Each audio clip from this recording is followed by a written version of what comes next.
Yo, yo, yo. What's good? What's good? It's Stormy B Man, and I am back. Welcoming you to Kung Fu Film Focus for this Thursday, September 5th, 2024. And this is a focus that we will be featuring in tonight's show, Shaolin X-Monk, also known as Notorious X-Monk, a film out of Hong Kong, made in Taiwan during the height of the Kung Fu craze, the second Kung Fu craze, which was inspired by films made by Yuen Wu-ping starring Jackie Chan. Notorious X-Monk stars a number of people that if you're a Kung Fu film buff, you've seen these faces and recognize them as they turn up here. This was a film made in 1978, just on the heels of successes like Jackie Chan's Snake in the Eagle's Shadow, as well as Drunken Master. Yeah, these films, it's funny how, like in Hong Kong, their film genre followed everything that was successful with copycats. Copycats are always, in society, it's part of what we could call and refer to as pop culture. When something is successful, here comes everyone else trying to give their play and state their claim to what is successful. And if the copycats are successful, what typically transpires after that is, as history goes on, there's a battle over who did it first, who did it best, that type of thing. And we can identify with that here in America as we see it so much. But in the Hong Kong film industry, they definitely followed the wave of what sold at the box office. So once Jackie Chan's comedy kung fu with extreme training sequences came through, then other film companies found athletic, acrobatic stars to put in their films, because Jackie was one of the most athletic and acrobatic stars of that time. So they tried to find film leads who could repeat what Jackie was doing. In this case, they called upon Blackie Ko. Now, Blackie Ko is a Hong Kong legend who was both an action star in front of the camera, a choreographer behind the camera, and a stuntman. He started out in 1971 and continued his career on until the early 2000s. He passed away in December of 2003. But he was well known in the Hong Kong film industry, a very good martial artist, as well as stuntman, acrobat. He had an opera background similar to the likes of Jackie, Yuen Biao, Sammo Hung, and Angela Mao, and so forth. But in this film, he actually played the lead, and he was the action choreographer for this film.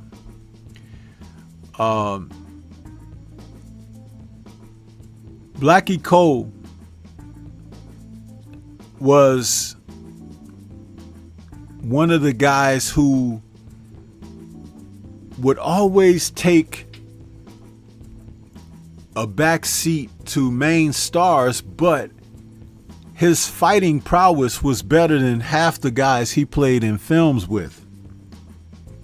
The lead co-star in this film is John Liu, the man who famously did his kicks with his right leg. If you ever watched any of his films like Secret Rivals, The Invincible Armor, and so many others. John Liu was very famous for his kicks.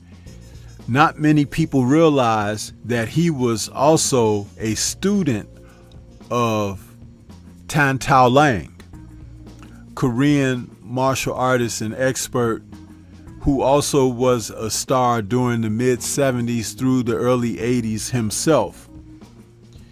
These actors with their martial prowess were often sought because they could not only do martial arts for real, which is what producers went for after the demise of Bruce Lee. They wanted to try to find performers who could actually do it, and they could teach them to act or teach them what they needed them to do in front of the cameras. The only thing about that is we had a bunch of guys during the boom, first and second boom.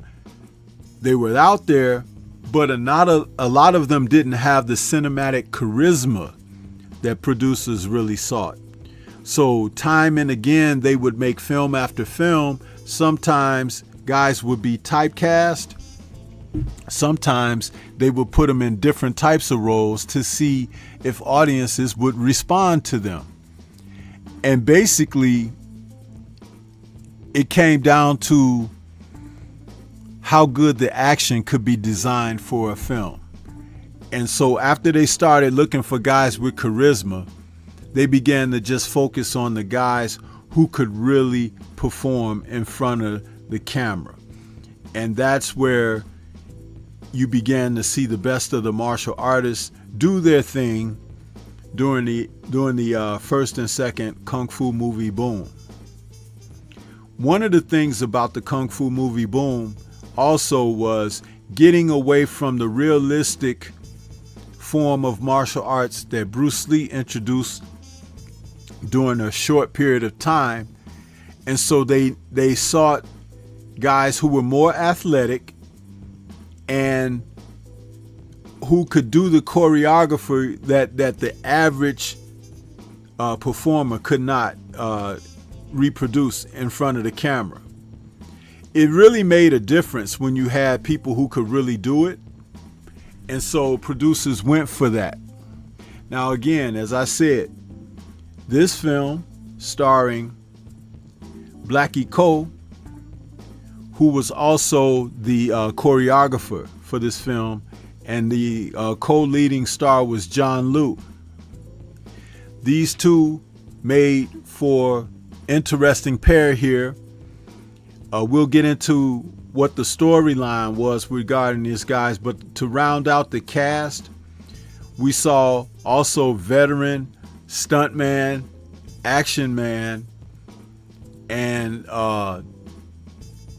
one of the cinema's favorites during this era, Jack Long, brother of Mark Long, and noted for films such as The Seven Grand Masters, Unbeatable 28, and so forth. Jack Long was always revered as one of the best guys who could play an old guy, and still be good and display his kung fu. He's been a character co-star in numerous films. He's been a lead in other films, but like his role in here as a co-star, he's playing another old veteran martial artist, and he has it out for Blackie Ko's character, who's in love with his daughter. And there are plenty of scenes where he can beat Blackie up before Blackie learns martial arts. And as I said, we'll get into the plot. The daughter of Jack Long in this film is played by Cecilia Wong. She's noted from a lot of films of this era as well. And she's even had films where she was the lead. She was a martial arts expert that also performed very well in front of cinematic cameras. The co-choreographer of the film, Alan Chu Chung San, he is also another noted acrobat and stuntman and fight choreographer that was a part of these films during this particular era. He's been in the Jackie Chan films. He's been in films with John Liu and Dan Wong Tao and Jack Long. He finds himself, along with these guys, coming out of Taiwan. He was one of Taiwan's best martial artists and cinematic fighters. And the film also starred the likes of Shi Ten Ken. Shi Ten Ken is another guy who was a veteran actor, always played either bad guys or a lead henchman. And his role is served here in this film, pretty much playing the same against type. And also the cast is rounded out by Chang Chi Ping. Chang Chi Ping is also another guy. You could recognize his face if you watch the Kung Fu films. He always played an unlikable character, a villain. Sometimes he was one of those lecherous guys that went after the ladies and stuff like that. And you always wanted to see him get his, you know what I'm saying? So he was one of those type of characters in the film. The film poster that you see that I have on the screen there depicts John Liu doing one of his famous Taekwondo sidekicks. He was definitely a kicking master cinematically. That's what he was noted for more than anything. He had those rubbery legs and could do extensive kicks and splits that would later be adopted by the likes of Jean-Claude Van Damme when he began to find his way into martial arts cinema in America. So that pretty much establishes what we have here with the cast and with everyone who was out here to do their thing.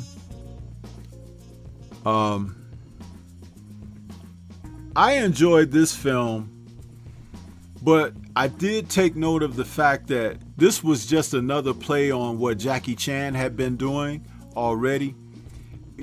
That's, again, I can't stress that part enough. Like when a film was successful, producers would make tons of the same type of films to the degree that they would lose box office because the people knew right away, oh, you're trying to be like Jackie. And Blackie Ko in this film is playing somewhat of a nitwit. Cecilia Wong's character and he love each other, but her father despises him because he's pretty much a bum, a vagrant, and he's always around his daughter. So he beats him up all the time, or has his henchmen beat him up. And he's a good-natured guy. He doesn't have anything going on. He doesn't have any skills. He's kind of uneducated. He's very poor, but he's in love with this headmaster's daughter. And of course, they want him to stay away from their home, but he won't. He comes in late at night, climbing through windows to see her and stuff, and she's sneaking out to see him. And you know, the dad decides to get his henchmen to go out and beat him up, you know, and they threaten to kill him. If you keep seeing my daughter, we're gonna, you know, take you out. So, and he was like, no, I'm not gonna stop seeing her. It was really stupid because it's like, I don't know anybody that's gonna take a beating like he was taking for that girl. It wasn't that serious. But he did. And what was interesting, he was very athletic, so they'd be chasing him all through the town and stuff, and he's climbing walls and on top of roofs and everything, and they're trying to get him, you know. And he vows to to not stop seeing the girl. So they banish him out of town. And in the meantime, he has an uncle who is an ex-monk from the Shaolin Temple. And John Liu is playing an inspector, an investigative inspector who's looking for that monk because he's done some crimes. Now, Blackie Cole's uncle, who's like a merchant in a shop or whatever, he walks around with a cane. He's incognito. He's in disguise as just a elderly, merchant of a shop. And he's very mild-tempered and everything. So he gets bullied around just like Blackie does. But he's that notorious monk that John Liu is actually looking for. And Blackie doesn't even know his uncle is that guy. And it's not his blood uncle. In Hong Kong films, when they say uncle or brother or sister, it could be just a kinship type of thing when someone's been close to you like family. So they defer or refer to that person as such. And that's what the case was here, where he wasn't really the nephew of the ex-monk, but he was, endeared to him because that guy took care of him. So there are plenty scenarios where you get to see Blackie getting beat up and getting chased throughout the town and stuff like that. His uncle is trying to save him. He even goes to the police to see if the police will help. All under the guise of really actually being a bad guy, So that's what was happening with this film. And it's funny because the character that Blackie is playing, that's kind of like what you would see in the Jackie Chan films. An outcast, a wayward dude that nobody likes or respects. He gets bullied around or kicked around. And then you would have someone like Simon Ewan, the old drunken master or whatever, the bummy guy, the hobo guy, that he crossed paths with that guy, and that guy ends up teaching him how to fight or mentoring him some kind of way to build his confidence up to learn to fight and stuff like that. So that's what happens in this case. But Blackie runs into John Liu, the inspector. And the inspector, who's a good martial artist, he sees him fight a couple of times and he was like, "Oh, could you teach me Kung Fu?" And he was like, "If you could help me find a man that I'm looking for, I'll teach you Kung Fu." And he was like, "Well, who are you looking for?" He's like, "I'm looking for a man that's a monk." And Blackie's like, "We don't know any monks here in this town." It's like monks have bald heads and, they don't eat meat and this and that. And, John Liu is like, "Well, he might not look like that right now, but, yeah, that's typically what a monk would look like." So they go around about through different scenarios, and he never for once guessed that it was actually his uncle that John Liu was looking for. So there are moments where Cecilia Wong, she ends up showing her fighting prowess in the film, and it takes the film to a different level when you understand that as much as she loves Blackie's character, that the fact that she could really fight, you would think that she would just run away with Blackie and they go somewhere else and live and have a life together because she could teach him her Kung Fu. But for whatever reason, that's never really something that manifests, or the ideology of it or whatever. So it was kind of weird. Now, there was a review online from this movie written by a gentleman by the name of M. Pong Pun. And this is a review, a short review that he wrote back in September of 2004. He says, Lung Chu Fei, who's John Liu, is a lawman who arrives in the town to track down a bandit monk who is responsible for 18 bank robberies and 20 deaths. Ling Chu Fei gets assistance from a local named Chow Li, which is played by Blackie Ko, to help track down the monk in exchange for some kung fu lessons. Eventually, the ex-monk begins hatching his little plan by framing up and killing those who may be able to expose his identity. Eventually, the ex-monk, known as Qi Gong, Alan Su, has his cover blown by Ling Chu Fei, and now he must face him and Chow Li in a showdown to the death. It's a decent flick.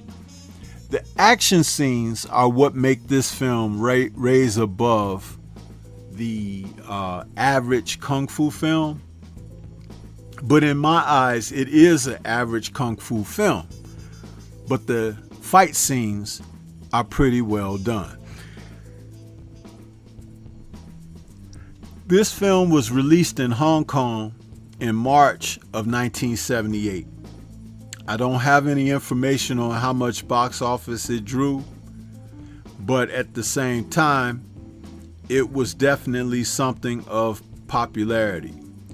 Films like this, they just do well because it's the athleticism and the choreography that really drives them, and people get very excited when they see these kind of films like that.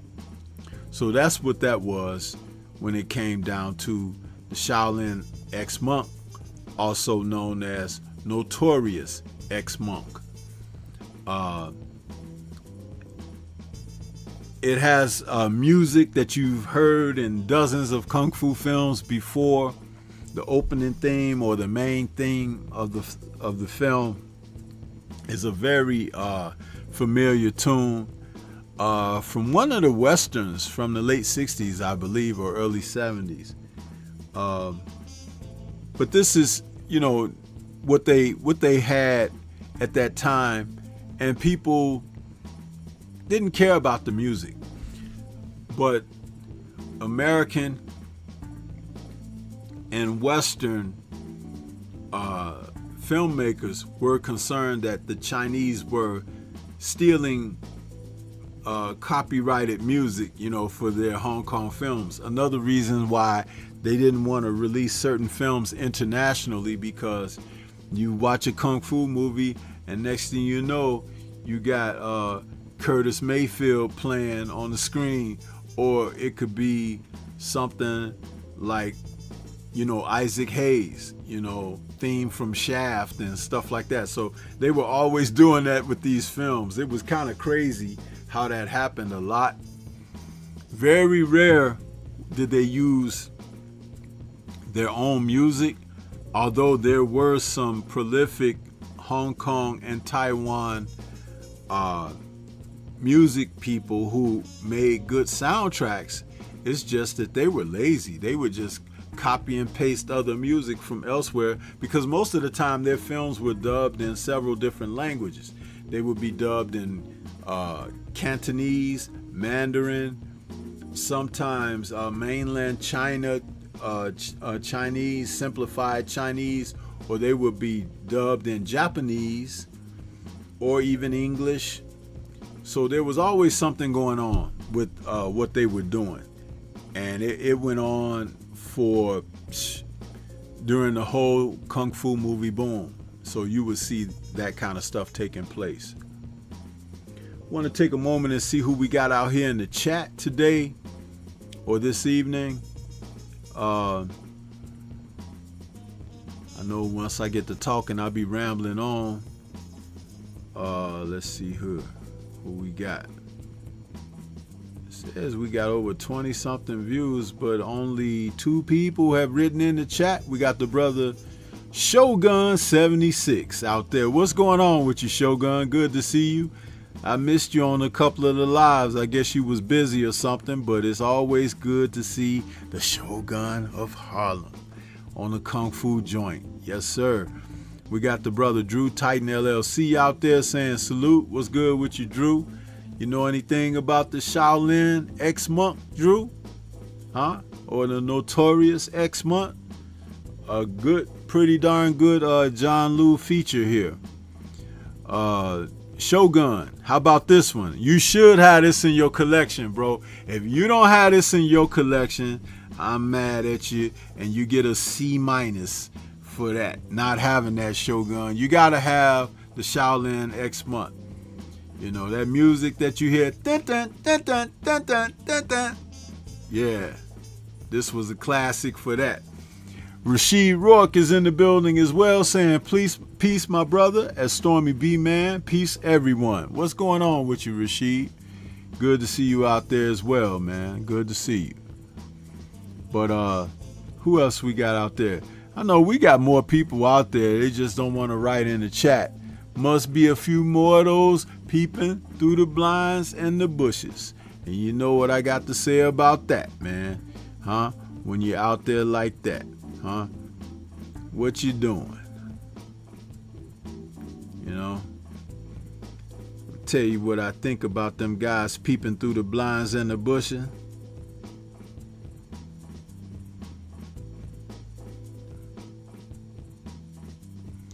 Peeping through my blinds and bushes on my kung fu joint, this is what I think.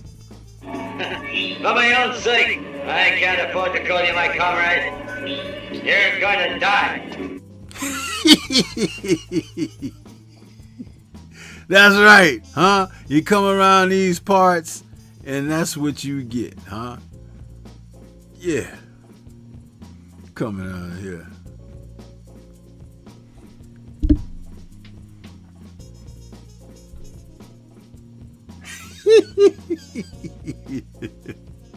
That's right, huh?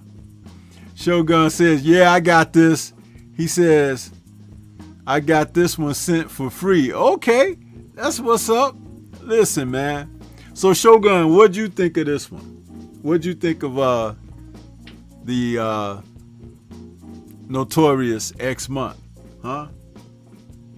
Your thoughts?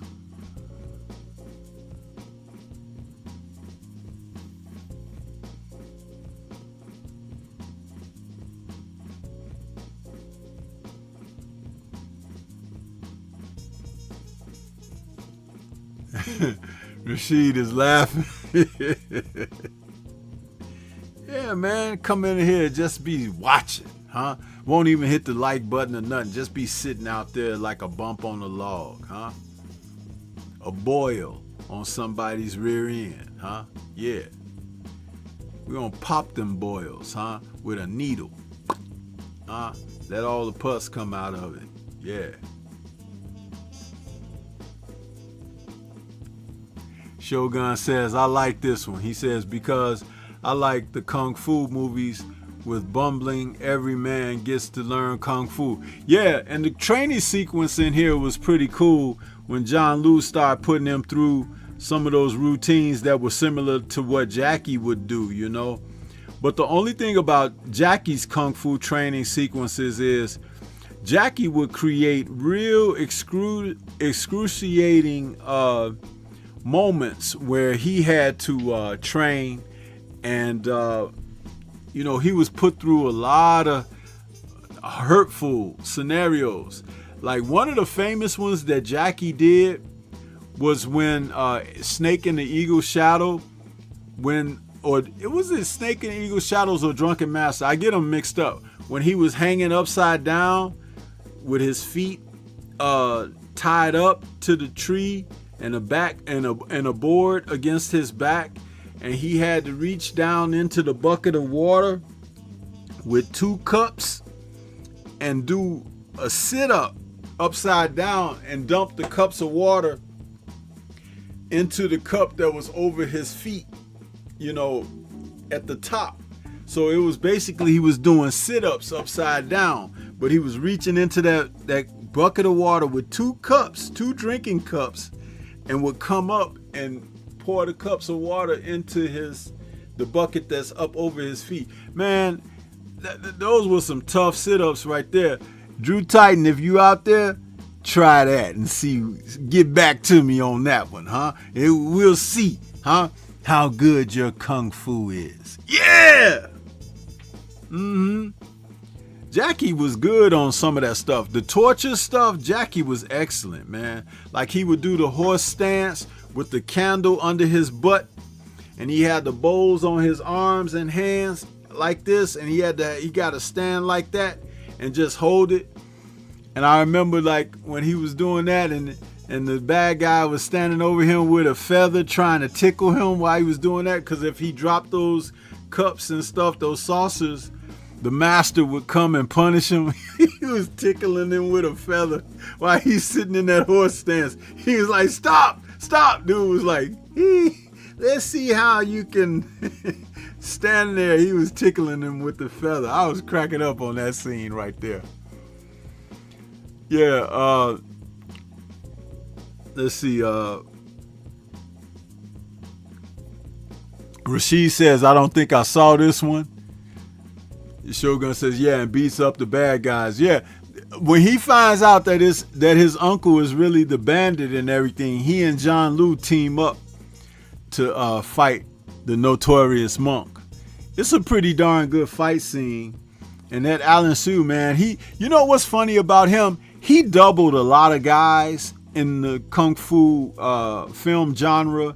Some of the main stars, he acted as a stuntman for them, because he was one of the few guys that could, he's a stuntman. He was a fill-in, a shadow actor for some of the guys to do some of that more skillful acrobatics. But his kung fu was pretty darn good.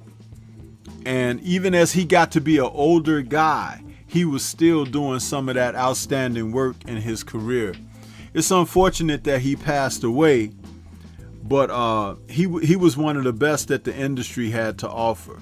And if you want to know who I'm talking about right now, he's on the right side of the poster, the second man that's under, the first man that's under Cecilia Wong's image. That's Alan Sue.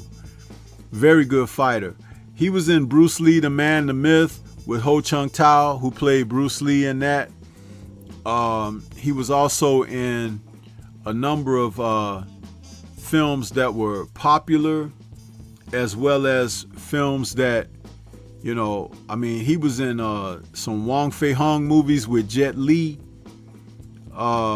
He passed away in November of 2022.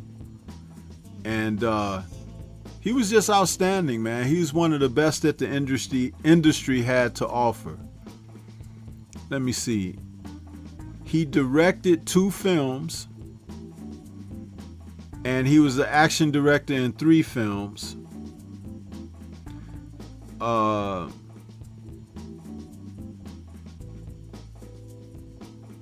he was the martial art director for this film again. He and Blackie Cope.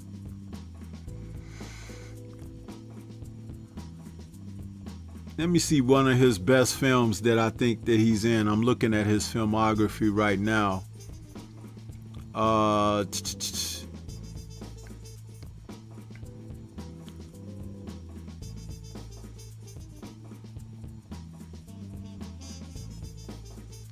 Yeah, he was in Fatal Flying Guillotines, To Kill a Jaguar, which was a Golden Harvest film, Broken Oath. He was in another film with Ho Chung Tao called The Last Strike, Born Invincible, The 36 Chambers of Shaolin, Dirty Tiger, Crazy Frog. I got that. That's a Sammo Hung film with Lu Chaolong. And the Instant Kung Fu Man, he was in that. Yeah, I remember him in there with Wang Cheng Li. So yeah, Alan Sue was really a good character actor / martial artist, man.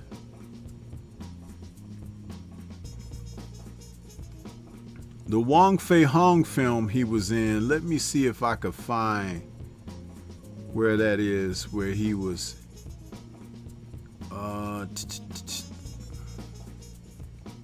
Yeah, Last Hero in China. That was Jet Li.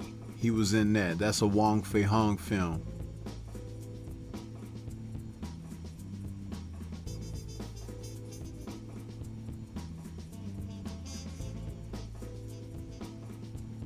But he kept on playing in roles up until the point when he passed away. He was definitely a strong character actor from the films. Yeah.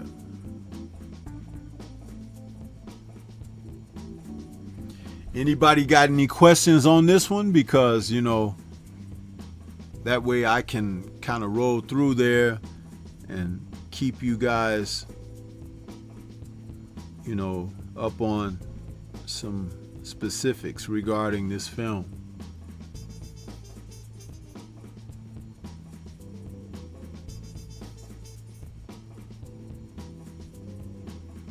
Yeah.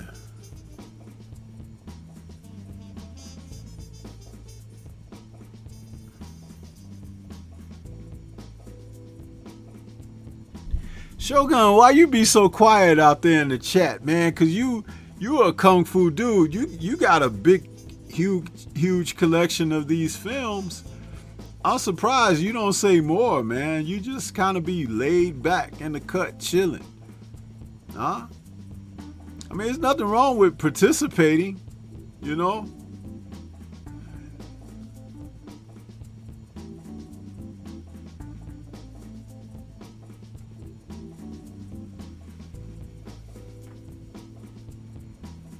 Drew Titan must have left out. He just hit the like button and come in and say hello. See, that's why his kung fu is not that good, because he can't stick around for the full lesson. Huh? You can't just peep through the window and be like, oh, that's what they doing? Okay, I'll go home and practice that. It don't work like that. You got to sit down, get the mentoring, you got to meditate, you gotta, you know, exercise with your chi, your breathing and everything. You gotta really put some emphasis into your techniques, otherwise your kung fu is no good. Yeah, Stormy will tell it like it is. It's like, yeah, get out of here with your so-called kung fu. Shout out to Lole, the white eyebrow priest.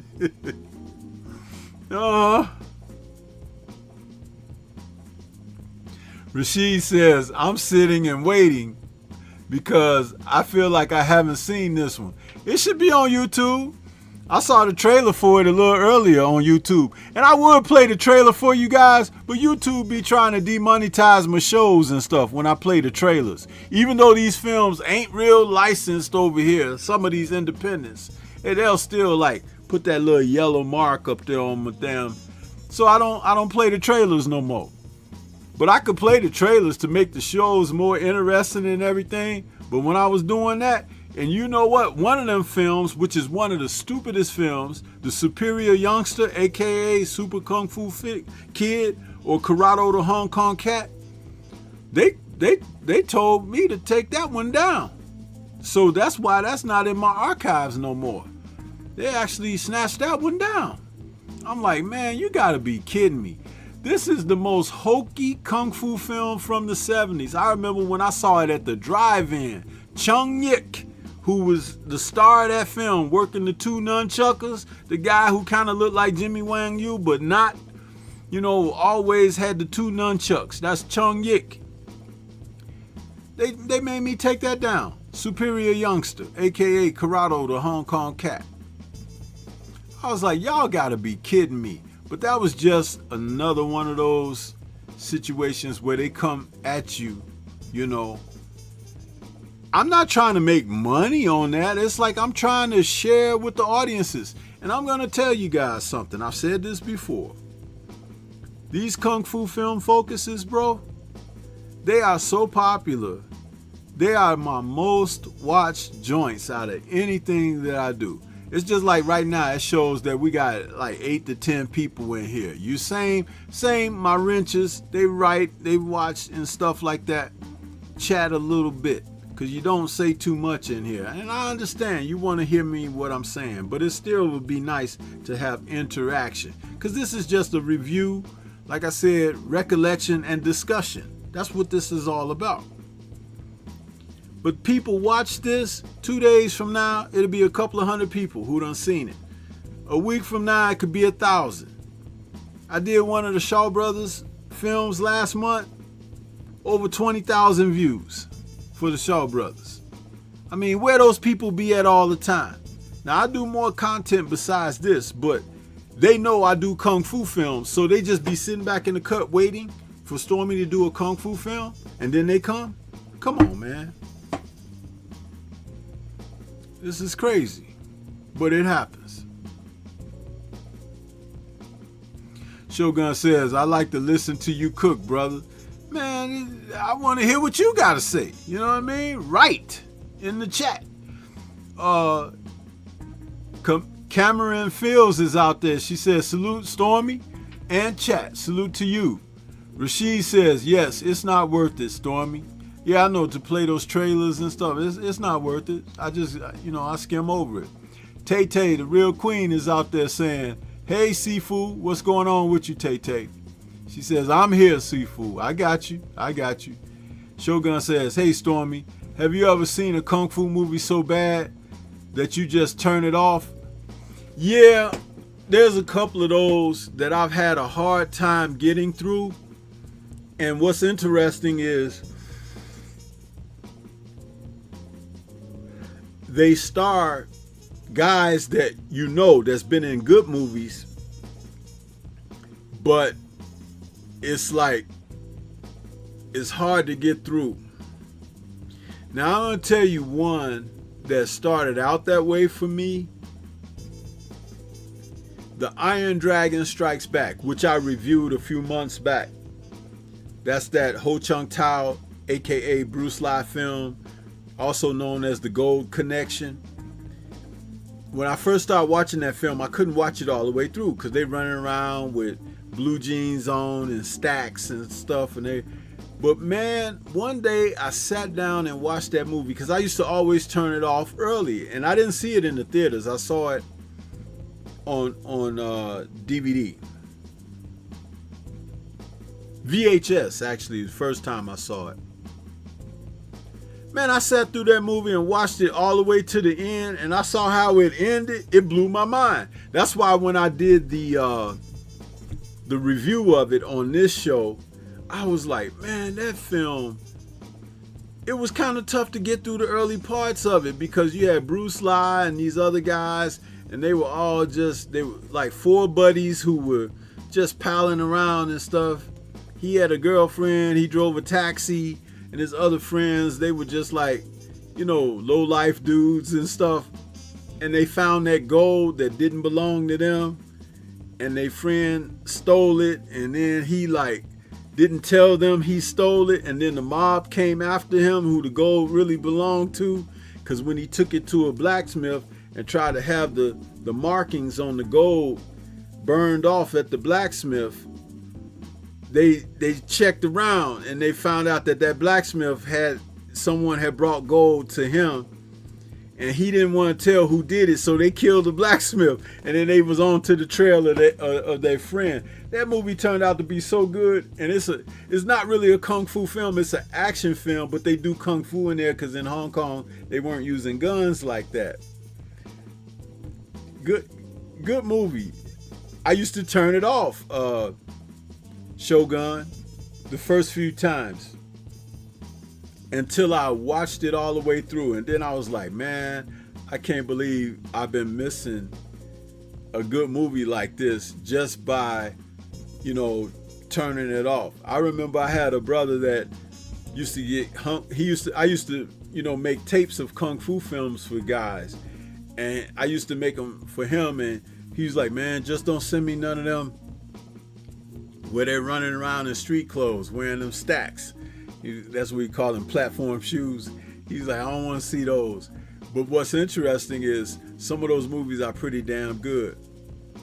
Mang Fei got one called The Young Tiger, and he made that around the time that he made The Prodigal Boxer, independent film, actually produced by Shaw Brothers Studios, but it don't have the Shaw label on it. But Young Tiger is another one of those films. it took me a while to get through that. And then when I finally did, I was like, oh, this is not bad. Ming Fei was in some good films in the early 70s. He was like going to be an independent film circuit answer to what some of the stuff that Bruce was doing and everything.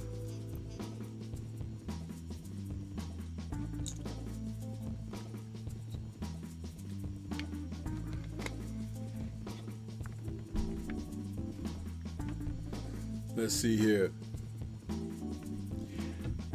Tay says, I miss Kung Fu Saturday. Shogun says, that movie just made me mad as hell. Which movie is that, Shogun? He said, I watched that film and it just made me mad as hell. Which one you talking about, Shogun? Made you mad as hell? The Gold Connection? Is that what you talking about?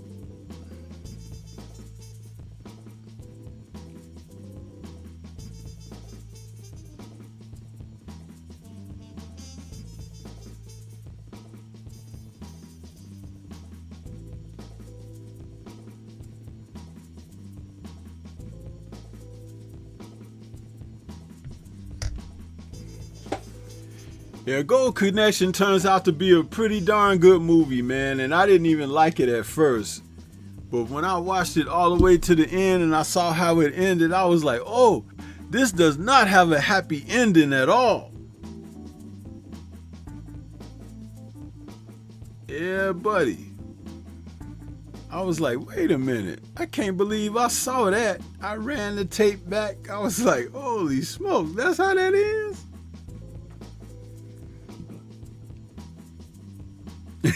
He said, yeah. Yeah, that movie was something else, man. It was something else.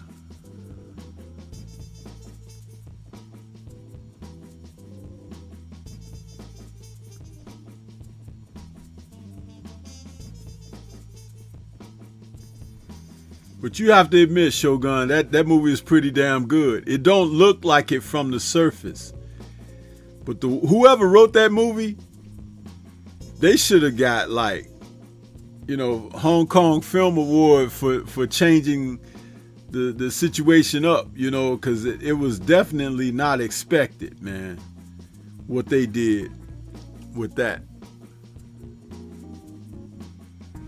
That movie was something else, man. I was like, holy smokes, look at what they did here.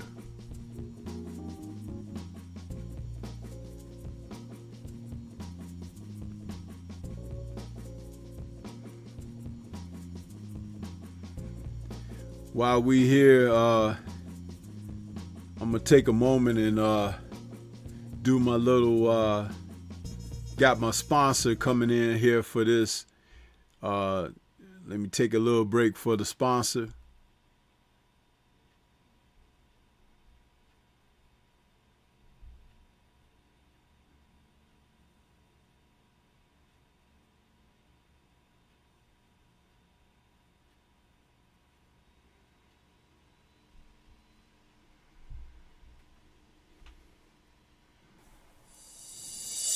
We offer the best grooming methods for you.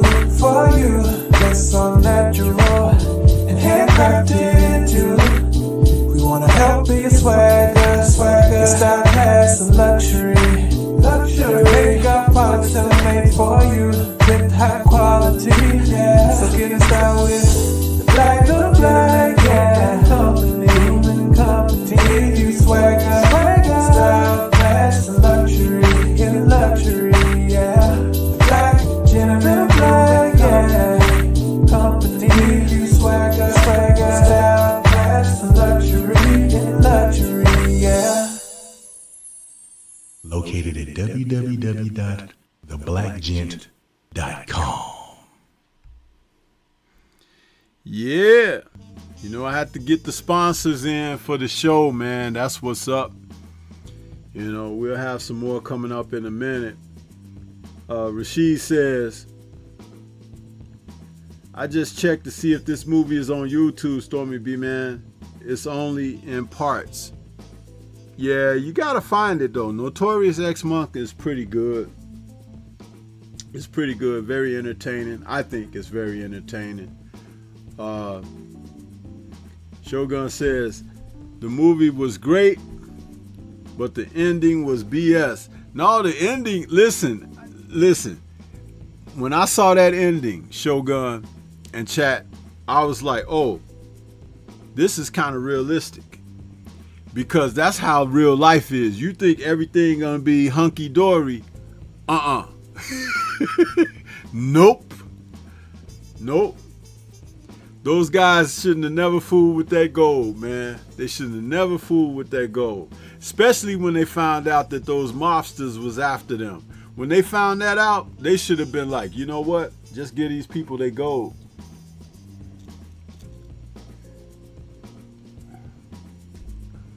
They didn't want to give them folks the money, and they found out the hard way what that would mean. That was jacked up what happened too. Totally jacked up. Yep. But yeah, man. You know, I enjoyed this movie here. The Notorious Monk, aka the Shaolin X-Monk.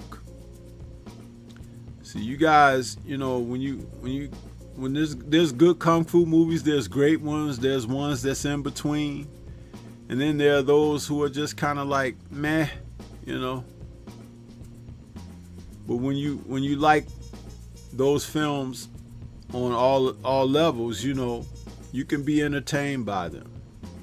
Now, some of the comedy kung fu films I'm not a big fan of, but I've seen some. I have a few in my collection, but I'm not a real big fan of the comedy kung fu films. Not a big fan of those at all. But yeah, you know. So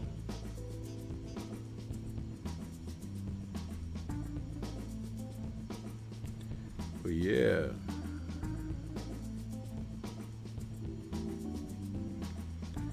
I want to take a moment out here to hear from the brother, Focus Ball. Yeah, let's listen to Focus Ball. Get ready to take your striking game to the next level with the Focus Ball.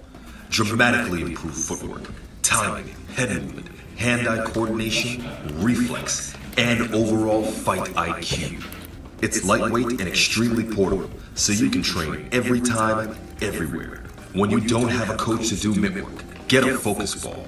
When you don't have a heavy bag to hit, get a Focus Ball. When you don't have a sparring partner, get yourself a Focus Ball. And when you just want to have fun punching and kicking, get a Focus Ball. When you train with the Focus Ball, you train your eyes and your brain to read punches so that you can hit and not get hit. Making this very simple device a must-have for all combat sports athletes and enthusiasts alike. So if you want to take your striking game to the next level, don't wait. Get the Focus Ball now.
Yeah. So as we come to the end of another show, man, it's like, this film, Notorious Monk, aka Shaolin X Monk, is one to check out for the fight scenes. The plot is very thin. The performances are not that great, but the action scenes and choreography is pretty top notch.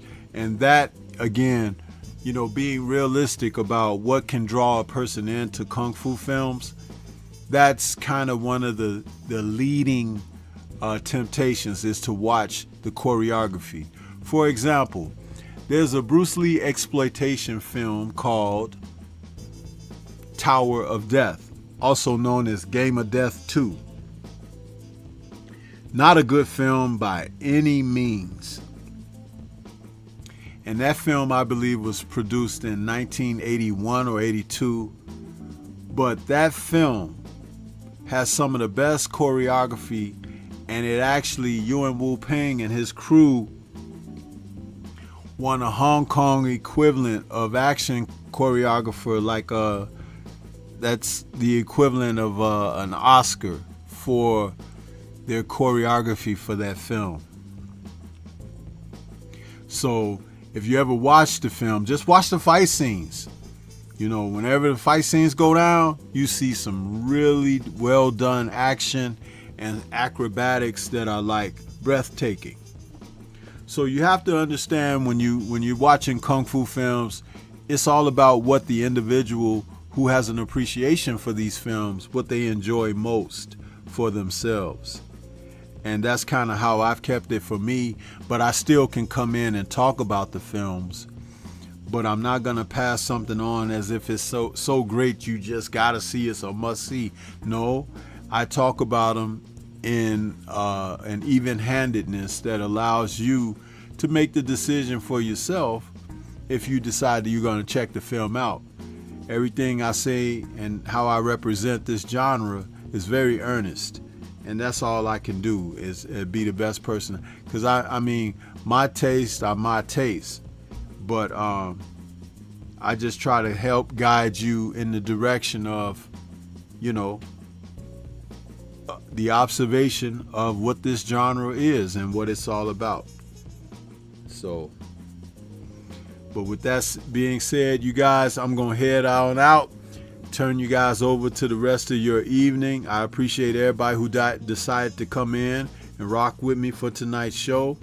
Those who just passed by and threw some rocks, we still standing tall, huh? So we're gonna get on up out of here. Peace to everybody. Enjoy your weekend coming up, and we will catch you on the next one. Yeah!